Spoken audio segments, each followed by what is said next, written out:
misión, ¿cierto? Es una tarea, algo encomendado, ¿cierto? Pero debemos saber que esa encomienda, esa tarea que nos da el Señor es bajo una bendición también. O sea, hay una bendición detrás de lo que nosotros hacemos aquí en la tierra. Y parto diciendo de que lo que voy a hablar el día de hoy, necesariamente yo acostumbro a hablar de la posición que tenemos en Cristo, pero hoy voy a hablar de lo que se puede decir de alguna forma, la condición que nosotros vivimos actualmente aquí en la tierra y los consejos para poder vivir en esa posición que Dios nos ha dado.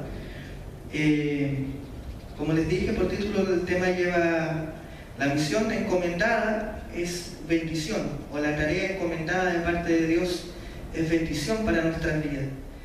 Para esto debemos entender una palabra clave que es la palabra voluntad. La palabra voluntad obviamente viene del griego. Nosotros sabemos que la Biblia fue escrita en 3 idiomas, en hebreo, en arameo y en griego. Obviamente todo el Nuevo Testamento, gran parte de ella, a excepción de alguna de los 4 primeros libros donde aparece toda la vida de Jesús, está en algunas partes en arameo por el lenguaje que tenía Cristo, pero casi todo el Nuevo Testamento está escrito en griego. Y la palabra voluntad principalmente viene de la palabra selema, con Z. Y esto viene del verbo celo, también con Z, que esto significa querer, desear y propósito. O sea, cuando usted se encuentre con la palabra voluntad en la Biblia, sepa que quiere decir querer, desear y propósito. Es interesante de pronto ir un poco más allá de la palabra, porque nos damos cuenta de algunas realidades que a veces nuestros ojos están un poco escondidas, porque obviamente no tenemos un conocimiento de griego ni de hebreo, y obviamente un poquito más complejo. Pero cuando nosotros nos ponemos a estudiar la palabra y buscamos, profundizamos un poco más, vamos a encontrar que ciertas palabras tienen un significado inclusive más profundo, que hace ver las cosas un poquito más claras. Entonces yo cuando pongo esta palabra voluntad veo que también significa propósito. Entonces cuando yo someto mi voluntad a Dios, o sea, el propósito de mi vida a Dios, ocurren bendiciones en nuestro ser. Amén. Vamos a ir al libro de Proverbios, capítulo 3, versículo 5 al 8. Cuando lo tengan me dicen amén, gloria a Dios, alabado sea tu nombre, Señor, aleluya. Cuando el grito lo tuve. ¿Lo encontraron? Proverbios 3, del 5 al 8, dice: fíate de Jehová de todo tu corazón y no te apoyes en tu propia prudencia. Reconócelo en todos tus caminos y Él enderezará tus veredas. No seas sabio en tu propia opinión. Teme a Jehová y apártate del mal, porque será medicina a tu cuerpo y refrigerio para tus huesos. Esta palabra temor nosotros sabemos que se refiere al temor de ser apartados del mal, no tenerle miedo de susto, así como nosotros nos asustaban cuando niños, que ahí viene el cuco, el viejo del saco, esas cosas. No sé si ustedes lo asustaron con eso. Pero este temor nosotros sabemos que habla en relación a la reverencia, al ser apartados del mal, que al vivir conforme a la santidad que Dios ha puesto en nuestro espíritu. Por lo cual dice: teme a Jehová, apártate del mal, no confía en tu propia opinión, dice, y fíjate de todo tu corazón en Él. No nos apoyemos de nuestro propio consejo, sino que tenemos el consejo más sabio, la palabra, que es la misma enseñanza y testamento que nos dejó nuestro Padre. Entonces, para que podamos entender un poco más, dice, para que la voluntad de Dios sea efectiva en nuestras vidas, debemos saber que está implicado nuestro reconocimiento del señorío de Dios en nosotros. ¿Cierto? ¿Para qué? La voluntad de Dios, o sea, el propósito, lo que leíamos en relación a qué significa esta palabra voluntad, para que el propósito de Dios en nuestra vida se cumpla, es necesario que nosotros reconozcamos el señorío, la soberanía de Dios en nuestras vidas. Y para eso nosotros debemos permitir que nuestra voluntad quede netamente puesta en Dios. Amén. Y el hacer la voluntad de Dios, hermanos, va más allá de nuestros deseos personales. Eso a veces nos cuesta un montón entender.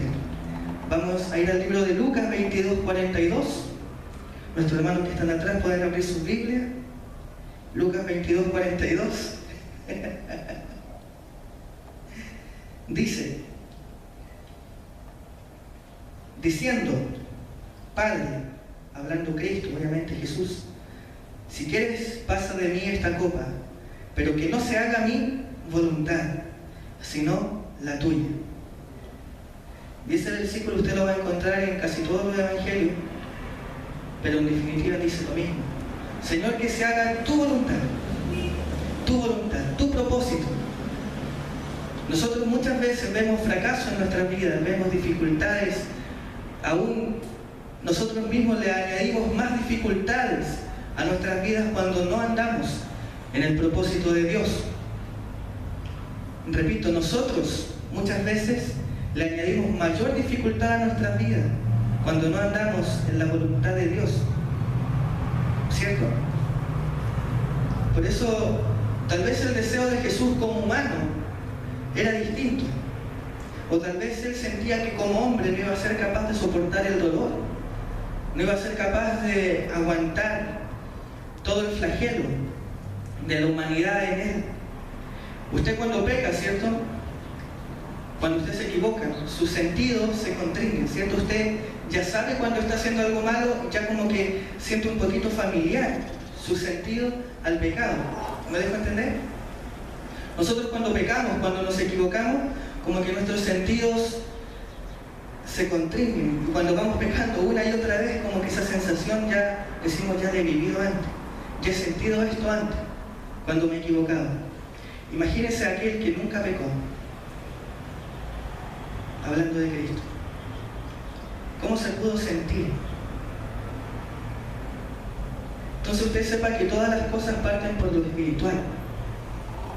Toda nuestra voluntad parte de lo espiritual, antes que todas las cosas. Y tal vez en ese momento cuando Cristo hablaba con su Padre, le decía, si es posible, pasa de mí esta copa, esta tarea, pero que no se haga mi voluntad, sino la tuya. ¿Cuántas veces nos toca a nosotros decirle eso al Señor? ¿O cuántas veces no lo hemos dicho en circunstancias o en momentos donde es necesario de que Dios sea el que tome el gobierno o la guía o la conducción de nuestras vidas? ¿Cuántas veces nosotros le hemos quitado esa posibilidad al Señor? De decirle, Señor, acá dejo mis deseos personales, quiero hacer tu voluntad. Yo en lo personal me ha tocado este último tiempo pasar por ese proceso. Yo dejé a media un tiempo de estudio y que este año sí o sí lo voy a retomar. Y tal vez a uno le toca hacer muchas cosas dentro de la iglesia. Está el tema de la música, el tema de los jóvenes, hola chiquillos, el tema de los jóvenes, el tema de los días domingos, el tema de la oración, que tal vez uno no es cabeza, pero quiere estar ahí. Está el tema de los exploradores del rey, el tema de misionerita. Pero yo entiendo, por la voluntad de Dios, por el propósito, sepan ustedes, por el propósito que Dios ha puesto en nuestra vida, nosotros debemos dejar muchas veces cosas de lado. Y a veces involucra cosas familiares. O sea, ¿cuántos le ha tocado dejar familia en la casa de pronto? Por poder servir, como dice Yocan, o como poder hacer las cosas que Dios nos ha mandado a hacer. Pero vea usted que la vida de Cristo fue más allá. Está hablando de muerte o vida.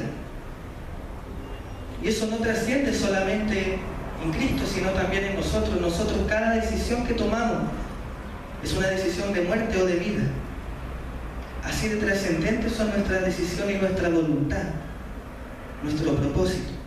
Lo que usted decide día a día, mañana a mañana, al levantarse o no levantarse, el hacer o no hacer las cosas, es un sentido, una decisión de vida o muerte.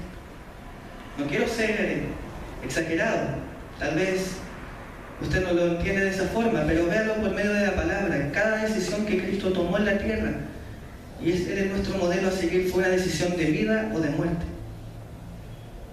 Para eso es necesaria la voluntad de Dios. La importancia de nuestra buena voluntad. Vamos a ir al libro de Primera de Corintios, capítulo 9, versículo 17.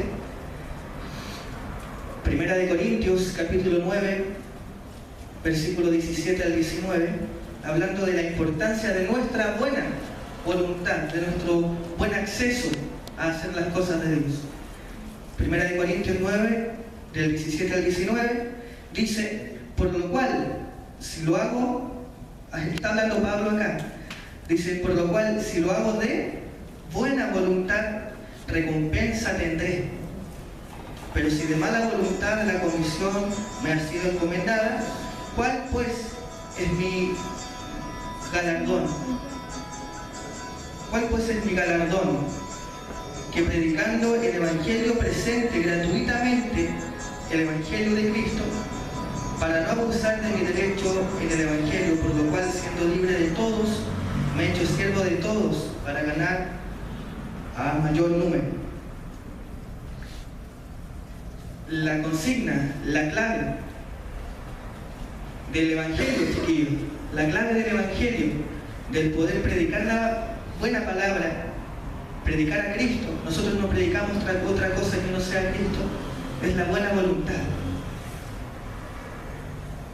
Solo de esa forma nosotros podremos tener recompensa.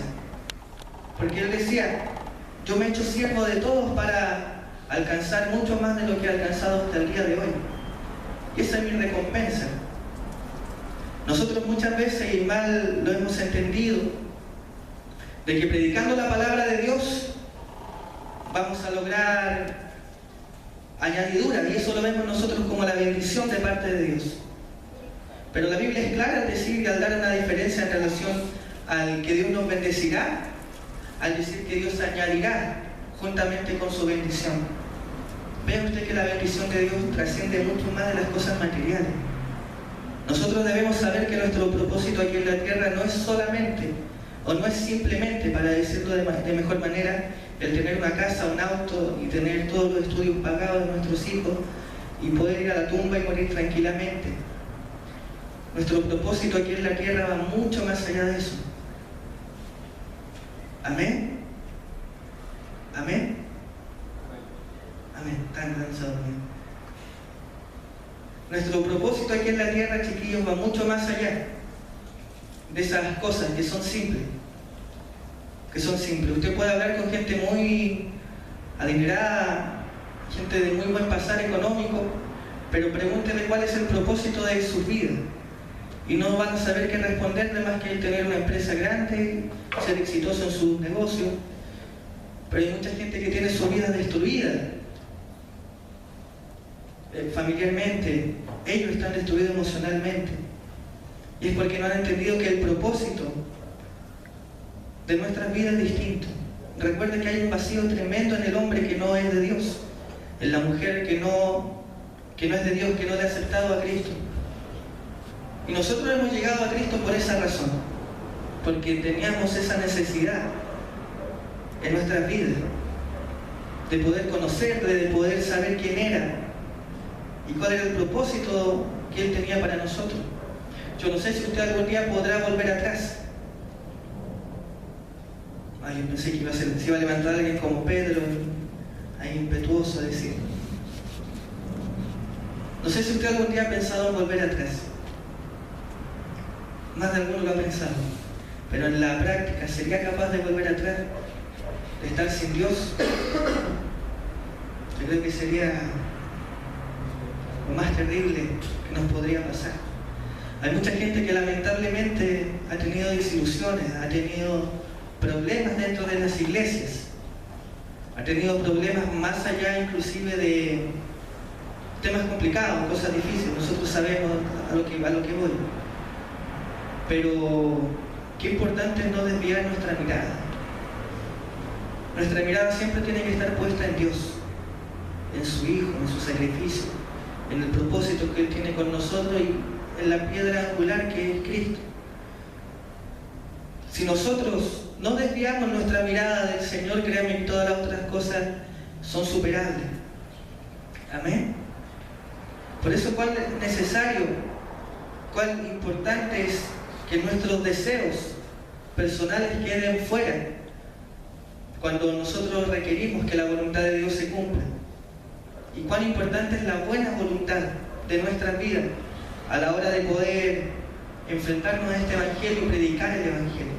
Sabemos que tendremos recompensas, sabemos eso, pero depende de nuestra buena voluntad.